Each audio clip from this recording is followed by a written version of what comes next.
Bharat, Pakistan, Myanmar ও Vietnam থেকে এবছর সরকার 9 lakh metric ton চাল আমদানি করবে জানিয়েছেন খাদ্য উপদেষ্টা আলী ইমাম মজুমদার। আজ সকালে চট্টগ্রাম বন্দরে এসব কথা বলেন তিনি।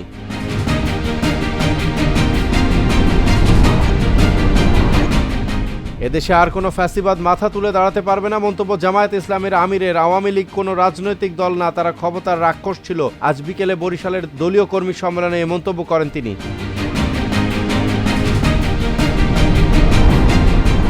আগামীতে পরিবর্তন হওয়া পোশাকই পুলিশ বাহিনীর সব ইউনিটের সদস্য পরিধান করবে জানিয়েছেন ডিএমপি কমিশনার সাজ্জাদ আলী। আজ দুপুরে ক্র্যাবের নবনির্বাচিত কার্যনির্বাহী কমিটির নেতাদের সঙ্গে মতবিনিময় সভায় একথা জানান তিনি। বিএনপি 200 সিট পেলেও এককভাবে ক্ষমতায় যাবে না, জাতীয় সরকার গঠন করা হবে জানিয়েছেন দলের স্থায়ী কমিটির সদস্য আমির খসরু। এরপর 31 দফা সংস্কার বাস্তবায়ন করা হবে। আজ দুপুরে যশোরের একটি হোটেলে এসব কথা বলেন তিনি।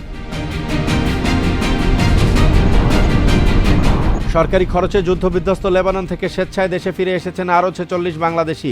আজ সকালে কাতার এয়ারওয়েজের একটি ফ্লাইটে তারা ঢাকায় এসে পৌঁছান। এ পর্যন্ত 1292 বাংলাদেশি দেশে ফিরেছেন বলে জানিয়েছে পররাষ্ট্র মন্ত্রণালয়।